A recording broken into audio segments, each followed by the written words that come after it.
तपाईँ त भर्खरको हुनुहुन्छ त अनि पण्डित बाजे पण्डित बाजे बाजे त होइन पण्डित दाई भन्नुपर्छ है गुरु गुरु भन्नुपर्छ जे त भन्नु मिल्दैन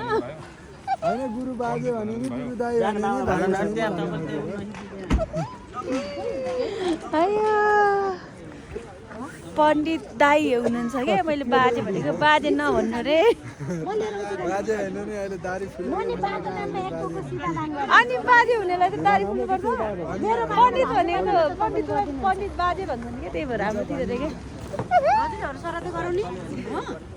हो उहाँले श्राद्ध गराउनुहुन्छ हजुरहरू को कोलाई श्राद्ध गर्न चाहनुहुन्छ साँच्चीकै हो कि साँच्चीकै हो पण्डित बा नै हो अनि त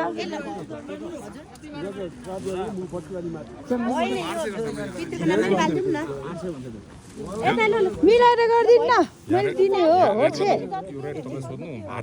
के हो चिनेको मान्छे भएर नि यसो गर्ने म भिडियो खिच्दै म त हालिदिनु म त फेसबुकमा